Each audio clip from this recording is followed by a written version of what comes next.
Welcome to another episode of How Not to DM. I'm your host, Derek. Thanks for joining me on my quest to interview the very best dungeon masters on this plane of existence. Quick reminder, if you haven't subscribed, make sure to go do that now so you don't miss an episode. And if you use Apple Podcasts, leave me a rating and review. Thanks. This week's guest is Brian, co-founder of Alex Water and co-host, co-GM, and co-founder of the TTRPG variety podcast, 2 Weeks, One Shot.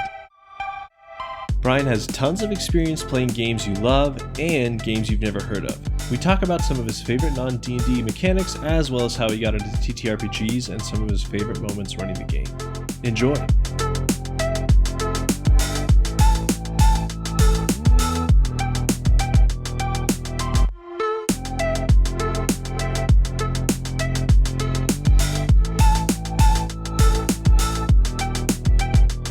I started playing when I was about 10 years old. I was introduced by my older brother, who had been playing games with some people he knew, and he was talking to me about it, and it sounded really fun. And then from that, my mom actually had played D&D way back in the 80s. Yeah. And she hadn't really touched the game basically the entire time I was alive, at least. I ended up getting the third edition. I had the original 3.0 Player's Handbook, and then I got the third edition sort of starter set for a birthday. And that was what kicked it all off. And from there, 3.5, foray into fourth edition, and then over to Pathfinder, and now back to 5e, and tons of other stuff on the side. Definitely a big part of what I do and what I enjoy doing. Awesome. So you started pretty young. At what point did you take the move back behind the screen and start running your own games? Honestly, almost immediately. It was a very early thing because, like, my older brother, when I was playing with him, he was obviously more experienced, so he ran some games for me and, showed me the ropes, got me to learn some of the rules. And then when I got the starter set, the starter box for, my birthday, my family, they got it for me and they were like, yeah, we'll do this. But I was really the one who was the most into the idea of it. So I pretty quickly became the one where, like, all right, I'll be the dungeon master. And I started doing that. And I really enjoyed it because I had always grown up liking, telling stories and doing things in that vein. And being a dungeon master feels like a perfect natural fit for that when you move into the hobby of, being able to be not necessarily the one in charge of the story, but definitely the one sort of with the biggest hand in shaping it.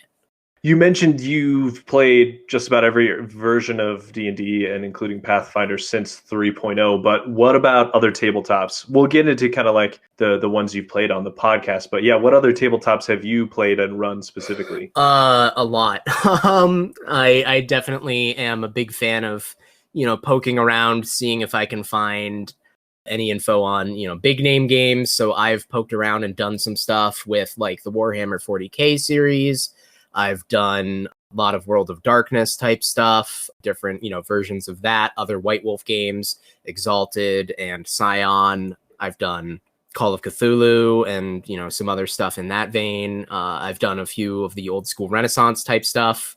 So there's a lot of different games. I really like exploring all of the different systems that are out there and seeing, what do they do? How do they do things differently? What ideas are each of these games bringing? Because for all of these games to exist and have people playing them, they have to be doing different things. Otherwise, we'd all be playing the same games.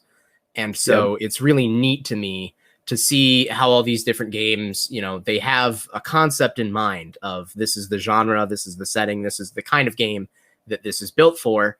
And then getting to look at, how does the system support that? How does this game do that? And there's a lot of really, really interesting games out there that do very, very interesting things.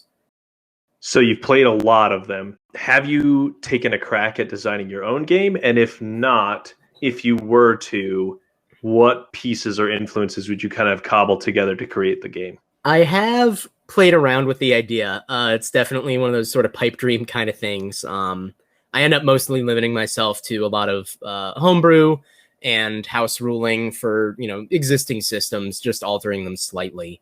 But I think one of the most interesting ideas that I think I've ever seen in a role-playing game is, I know it's not from this one originally, but there's a game called Dogs in the Vineyard that's like this really weird, offbeat, cool indie RPG. And one of the neatest things that game does is that instead of rolling for like individual actions, you're rolling for a scene. And the dice that you're using are coming from the traits that your character has and the equipment they have, but they only get rolled once for the entire scene. And then you're just sort of, pitting the dice against whatever the opposition is.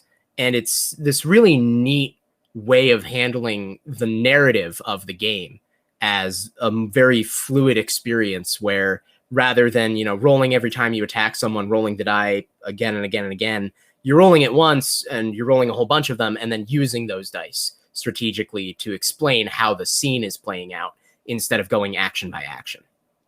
Oh, so for instance, you roll a bunch of the dice, and then if you've got a few, I don't know if it's like high versus low, but if you've got a few high ones, you've got to see if you want to wait and hold those to use later versus now, that kind of thing. Exactly, yeah. You want to consider, what dice you're using when, and it's a game that also really encourages accepting and, using failure. So accepting that, sometimes you're going to put forward low dice and suffer, and your character grows from that. That's one of the key ways that characters gain experience, which is really neat too. Yeah, I've never heard of it. Dogs in the Vineyard. Dogs in the Vineyard. It's like totally out of print, barely even exists anymore. But it's a really interesting idea. And like I said, in the book itself, the author talks about how that idea doesn't come from that game. It's not original. It's from a different game. I forget the name that he cites in there. But that's the best example that I know of and that I've played around with. And it's a really, really neat take on how dice shape a scene. Cool. So you said that you kind of like immediately made the switch to being behind the screen when you got that starter set as a kid. Do you remember the first game you ran at all? More or less, yeah. It was definitely really messy because it was with that starter set, and so it was it was the 3rd edition starter set, and it was honestly the adventure that came with that is one of my favorites for like modules for getting people into the game, because it's a very sort of campy classic. The town is being attacked by monsters, and you've been hired by the mayor to go into the ruins and stop them, and that's the whole thing. Like it starts with you already there. What's it called? God, I don't think it even has an official name. It was just the adventure from the 3rd edition starter set. It's the one I can describe it for you. The box is the one. It's got like the splash art on the box is a blue dragon, which is the overall villain for the adventure. Spoilers for a 3rd edition starter module, but it's like a blue dragon, and you've got the different characters that come with it for people to play. They're very sort of toned down, simplified versions of the 3rd edition mechanics, but it's a really, really neat. It was a really neat box, and it was a really neat way to start learning. Okay, here's how the game works. Here's how the rules do things, and it also did, I think, a pretty good job of encouraging players to role play a little bit. It's obviously designed for people who've never really played the game before or played RPGs in general, but it has some good chances for players to, play around. It's got a lot of, descriptions for what the monsters would sound like and what they're saying, so the dungeon master can ham it up and do fun voices and things like that. And I remember it was just a really, really cool, fun time getting to go through that with my family of, some of them getting more into it than others, but definitely seeing that sort of unfold of, wow, this really is this cooperative storytelling game experience of, I'm controlling these monsters and having them do their thing, but the players are trying to conquer them, and I want them to. I don't want them to lose. I want them to have a dramatic experience in their victory. Cool. Yeah, that sounds like fun. I just Googled it really quick and I couldn't find a name either. It must not have a name. So I don't think right. It was named. I think it was just like, here's an adventure. And it was. Yeah, it says there's like a blue one and a black one, and it's called Dungeons and Dragons Basic Game. Good memory. So you've been behind the screen off and on then for 15 years. So you've got to have some good ones here. What are some of the worst mistakes you've made as a DM or a GM, so system agnostic, and what lessons can we take away from these mistakes? Probably the worst mistakes I've ever made are when a few times, especially very early on when I was figuring out, what is this all about, right? how do role-playing games work? What makes them different from other things? When I was younger, and I think I'm still guilty of this to some extent, although I try to keep it in the background or, focus on other parts. But a lot of the time when you're a GM, I think it's easy to get caught up in like, you have a story, right? You have a story you want to tell, you have a story idea that you want to work with, and you have this really cool vision for this awesome campaign in your head. And you're, writing everything up, or you're doing prep, or you're, maybe not even prepping, and you're just so excited for this awesome story that's going to unfold. And you take it to the players, and the players don't do what you expected them to do. And that happened. I think that's something everyone who has ever sat behind the screen is aware of, right? Like, the players are not going to do what you expected. They're not necessarily going to do what you wanted them to do. They're going to run rampant all over everything that you had planned and go directly for the things that you didn't have planned. And when I was younger, I think I definitely suffered from effects of, wanting to really have the game go the way I wanted it to go, right? Like, I have this good story idea. I want them to do this thing. They do A and then B and then C. And if they start doing X, Y, and Z instead, I know when I was, starting out as a GM, that was something I really struggled with, was accepting that you're not going to just tell the story you want to tell, because there are 2 or 3 or 7 other people at the table wanting to tell their own stories. Yeah, you hit the nail on the head. This is a very common thing. And I know that when I ran my first session, it was the exact same thing, right? We'd been playing a pre-written module for a little bit, and I said, oh yeah, I could do this. So I went and proceeded to write out, exact story points that we were going to hit. And then the first session I ran, they totally take a left turn that I was not expecting, and I wasn't ready for it. So it happened to everybody, right? Oh, yeah. Whoever started, that's exactly how it goes. Yeah, that's absolutely, I think, probably the most universal experience that game masters have. Is there's always going to be, usually within the first couple of sessions of any campaign, the moment where you kind of have to sit back and be like, what do I do? The players have totally gone off track of anything that I thought they would accomplish. And now I need to make a decision. Am I going to roll with it and just figure it out from here? Am I going to try and get them back on track? What are my options? And that's one of those moments where you just kind of have to figure it out for yourself. Yeah, we'll talk about this in a little bit, but in your show that you run with your friends, since you each kind of take turns running a one shot in a different system, there's always the kind of the follow-up recap episode that you do, and you get to talk about all the plot points that the players missed because they just didn't think to look through those things. And it's happened every session we've had so far, and every session that we are going to have in the future probably will have tons of those moments. So funny.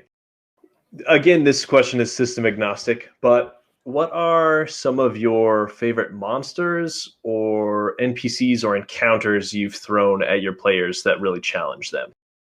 I think my favorite ones are always the ones that are like memorable for some reason, whether it's because they're just so unusual and they sort of capture your attention, or the ones that are like really interesting and dramatically important. So some of my favorites include, I think I brought this up with one of your Twitter questions at one point, but one of my favorite NPCs I ever ran was one who I designed to be intentionally suspicious but not malicious, which was a lot of fun to try and toe that line, because I'm sure and I'm sure everyone listening knows, players tend to be very trigger happy when it comes to NPCs that they don't trust immediately.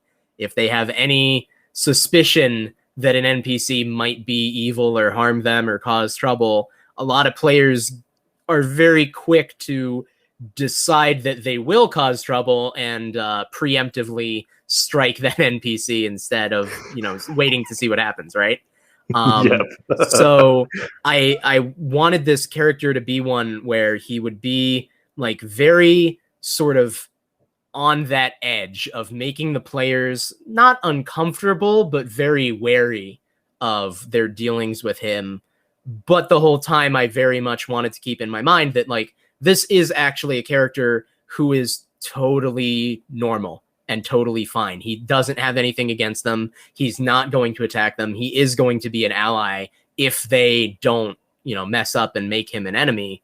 And it was a lot of fun to do that. And I think my players definitely remembered that character very well too, to the point that this was during a game that I was running in college. And, he had given them a fetch quest to deliver a letter, and like weeks and weeks and weeks of real-time gameplay later, they, had delivered the letter and everything, and they realized like, oh, we should go back and talk to him and like get our reward, but also see how he's doing and like see what's going on. And that was a really neat moment to sort of witness, oh, okay, cool. This really is an NPC that is sticking with them. So they didn't murder him.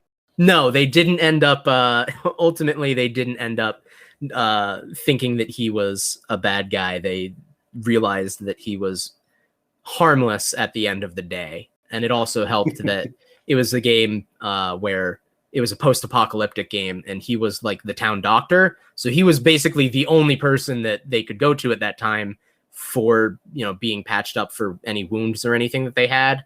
So that also helped. They were kind of in the position of maybe we shouldn't kill this guy. All right, let's switch gears then. We've alluded to it before, but you are part of the podcast 2 Weeks, One Shot. And I guess that's where I'm most familiar with your work. You're in a couple of other projects that we can talk about too, but 2 Weeks, One Shot. Tell us about the concept. Tell us about how it came to be, how you all met each other and decided that this was going to be what you were working on. And then maybe talk a little bit about what you want to accomplish with it.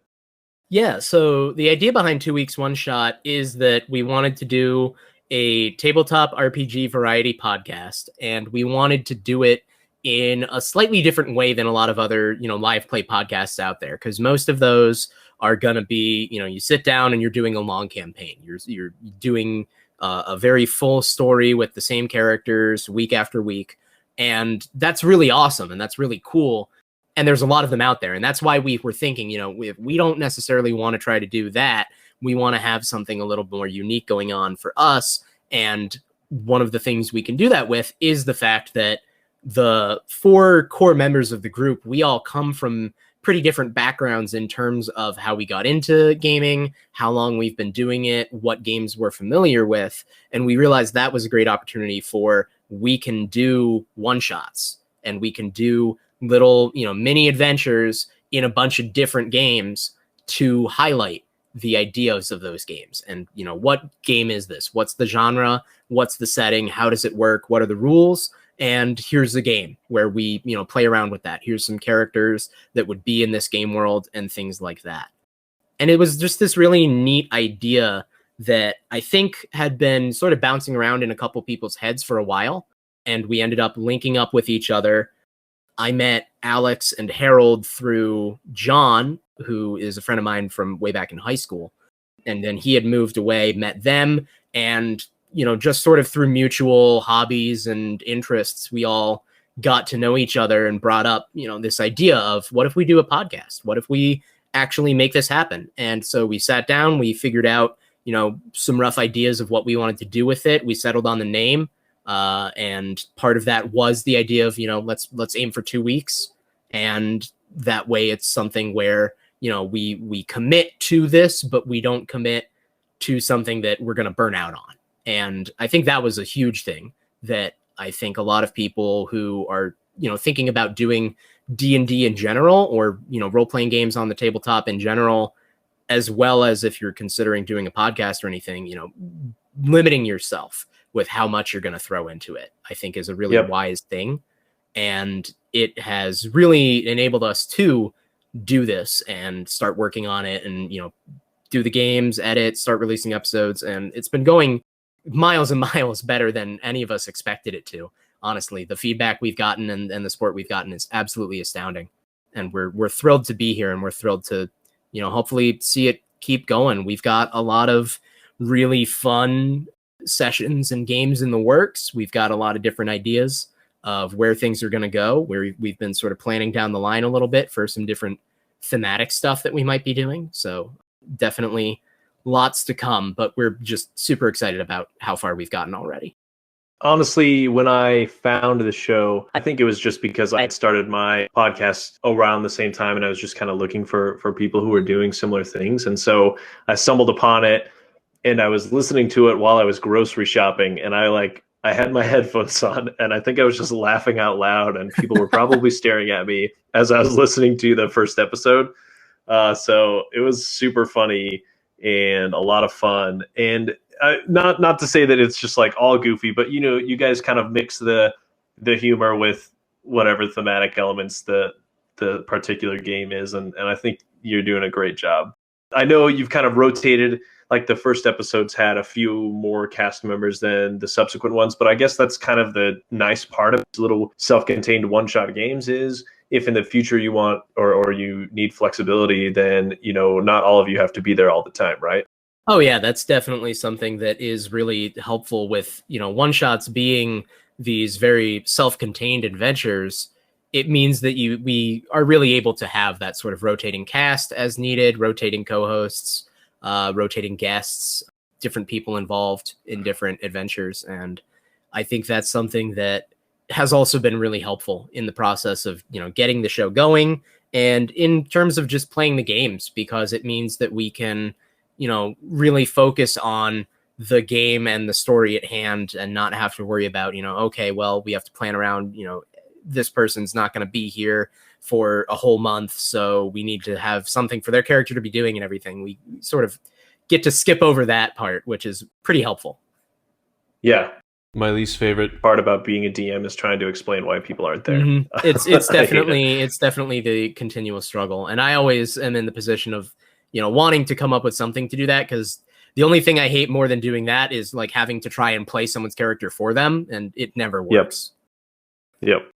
So do you do the one shots at one time, like record 3 hours worth, and then you just kind of edit and split them apart for the subsequent, I guess it's 6 weeks?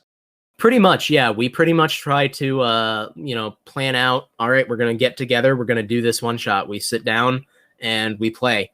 And, admittedly, sometimes we end up having to, something comes up and we have to sort of, all right, we'll put this on hold, we'll finish it up later. But all of our one-shot adventures have been like one-shot adventures. Even if we're not necessarily, sitting down in one night and doing them, they're all adventures that take place over the course of 4 or 5 hours of playing, which means that they really are that sort of very focused narrative of we're just getting a slice of this game and seeing what we can do with it. What's been the hardest part of starting a show mid-pandemic? All of you are kind of split across the country, right? So it's not necessarily a problem of being able to meet together, but what have some of the other issues been? Yeah, I think the biggest thing has just been like scheduling, which I know is something that everyone has been impacted by. And I'm sure any, in-person groups definitely, even with, once you get to the point where, okay, it's safe for us to be meeting in person again, scheduling is going to be difficult because a lot of people's, jobs got shaken up. A lot of people's work weeks and regular hours and things like that got shaken up. And it's definitely something that's been tricky to coordinate around with, everybody has their own lives. Everybody has their own other things that they're doing. So finding the time that we can to, all get together and do something can be a little difficult at times. But overall, I think it hasn't been too hard. So you've used 3 different systems so far. There are 3 different one-shots. You've used Dungeons & Dragons 5th edition, Savage Worlds Adventure Edition, Deadlands, and then the third one, this most recent one, was Call of Cthulhu. Can you tell us what systems you're going to be using on your next few one-shots? Yeah, we've got one more on the way. I think it should be airing just next week, and I got the go-ahead to let you know that we're going to be doing Vampire the Requiem 2nd edition, which is a very, very interesting time. It's a very sort of niche game in terms of its like tone and what it's going for, but it's a lot of fun. And I think we had a lot of fun with it, and I hope everyone will enjoy us sort of giving it the same treatment as we've given the others of playing the game and trying to be sort of faithful to, what the actual intended tone is, while also bringing in a lot of our sort of comedic silliness and general fun to the game. Yeah. So yeah, we're kind of winding down to the end here, Brian. It's been a lot of fun. But what are some of your parting words of wisdom and encouragement for new and aspiring DMs and GMs out there? I think the biggest advice I can offer is to always keep in mind that at the end of the day, you're playing a role playing game. And what that means is that there's the two parts to that. There's the role playing and there's the game. And you really want to work with both, and you don't want to necessarily sacrifice one for the other. So, the role playing is the playing of characters and the storytelling aspect, and the fact that you are, trying to do that with a bunch of people. It really is sort of that collaborative oral storytelling experience where people are taking on characters and the game master is, sort of governing some of the world rules and the, extra cast members of the story, and having that all work together. And you're trying to make that happen and make this really fun story and make it engaging and make it worthwhile for everyone involved. But at the same time, you're also playing a game. And the game aspect is, both in terms of the, rolling of dice and rules and all that, but less worrying about that and more about just having fun with it and remembering that, you're all working together to make this happen, and you should be enjoying yourselves the whole time. And if you're ever once, playing and thinking to yourself, this is rough. This isn't enjoyable. We're not having a good time with this. Maybe the story is happening, but no one's really liking where the story's going. Change it. You can always do that. And as the GM, you have the most power and the biggest ability to do that for the players. Great advice. All right. 2 weeks, one shot, like I said, is the podcast I know you best from, but tell us where we can find you and your work. Yeah, along with Tuescast, probably the best place to find me is on Twitch. It's just Helix Missionary is my username there. That's what I go by. And that's somewhere where, for role-playing games, I'm currently involved in a weekly... It's actually a pair of campaigns that are sort of tied together. They're in the same homebrew setting that myself and the other DM have worked on, but it's a pair of games called the Four Cs, and it's using D&D 5th edition with some house rules and third-party options and things like that. But that's the core system, and it's this really fantastic, fun, sort of different campaign that we're doing, where it's very sort of naval-based and piratey themed to some extent, and set in a slightly later period historically, so to speak, than a lot of D&D games are. So I think that's something that's potentially really interesting, and people can stop by and have fun with that. We both have things set up for interaction from people in the audience, so you can use channel points or tip or do anything that Twitch has integration for. You can do things like give advantage to players, give disadvantage, give inspiration, be part of the action, which is a lot of fun. And that happens typically on Mondays at 9 p.m. Eastern US time is when I'm running my game. And then the game linked to mine happens on Thursdays at about 9:30 p.m. All right. I'll make sure to get the schedules from you and the links so that I can post them in the episode notes. Well, thanks so much for joining me, Brian. Like I said, a real fan of your show. It's been a lot of fun to listen to, and I've learned a lot about other systems that I haven't played before. And so it's been good to get to know other systems, get to know other ideas, and also see you guys have fun. So thanks for joining me. Yeah, absolutely. Thanks for having me.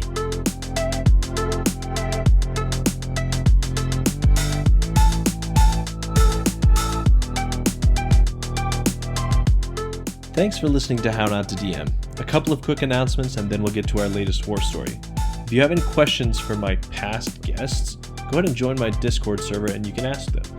Get 10% off your next dice order from adventuredice.ca if you use my code HN2DM at checkout. Links to Adventure Dice and my Discord server are both in my link tree, which is on most platforms. Also, recently I've delved into D&D TikTok. If you have an account, follow me. My handle is @HN2DM. Special thanks to @Bardic_inspo for being the first one to follow me there. Now let's delve into this week's DM war story.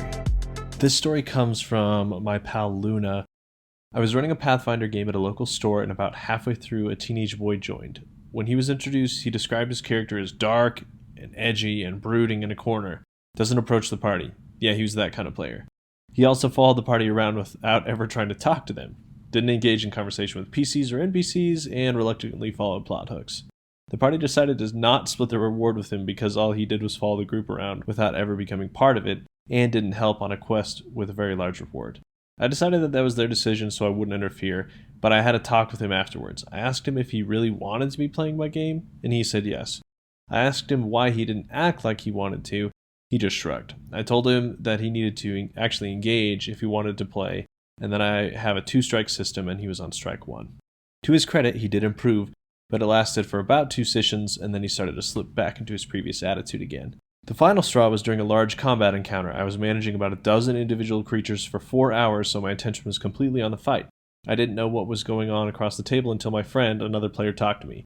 He said they were next to each other, and the whole session this kid was talking to him about how powerful he was and how angry he was that not enough people were paying attention. I fretted about it for days before I worked up the courage to ask the kid to leave my game. I told him over private message. Instead of replying back to me, he went to the game group chat and asked the other players to vote on if he had to leave or not. I was furious. Told him no. I already asked him to leave my table. Please do so. I never saw him again. If I had a player act like this again, I would talk to them as soon as I noticed that kind of behavior. So let this be a lesson to the other DMs out there. Yeah, that's a great story, Luna. Thanks for sharing it. It's really hard to do this when you're playing at a game store like you were, but I know that the importance of session zeros can be overstated. If you're all on the same page, then you know that you're going to play a game that everyone enjoys. And hopefully there's a game out there for teen edgelords who want to play too, right? So make sure that you're all on the same page at the beginning, and if you can't, just try to let them down gently like Luna did here. Thanks a bunch for sharing that story. And if any other listeners out there have a war story, good or bad, from behind the screen, there's a link in my link tree where you can submit your very own war story, and my favorites will make it on my next episode. As always, my intro and outro music is by my good friend Torin. And until next week, roll some nat 20s for me.